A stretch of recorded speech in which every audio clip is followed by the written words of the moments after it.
Barbell back squats. If you're squatting within a power rack, which you should be, especially when lifting heavier weights, ensure the safety pins are correctly set for the bottom depth of your squat to avoid embarrassment should you fail. Place the bar on the meaty part of the shoulders. You'll find a natural shelf at the top of your traps. Do not place it on the spine. Take a big breath in, pull the bar down and squeeze the core throughout the movement. Take a big breath in, pull the bar down, squeeze the core, drive up and breathe out. Big breath in, pull the bar down, squeeze the core, drive up and breathe out.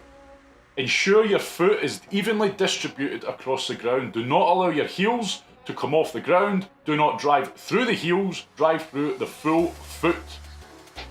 If you find when you're squatting that you're uncontrollably dipping forward, you have severely tight ankles and you lack the mobility in your ankles to perform correct squats. Stretch out your ankles using exercises found in the OPT exercise library. Another common error with squats is failure to pull the knees apart and open up the hips at the bottom of a squat. To do this, squat down, pull the knees apart, open up the hips, and this will allow more depth. Only go as deep as you are able to maintain good spine form.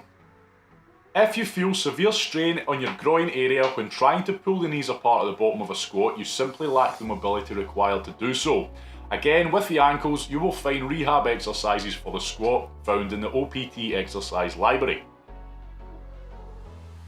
The biggest point throughout is maintain a neutral spine. Do not allow your spine to arch. Do not try to hit depth you're not capable of. If you're unable to achieve your thigh being parallel with the floor or lower on a squat, work on improving your mobility first before you start adding weight to that bar.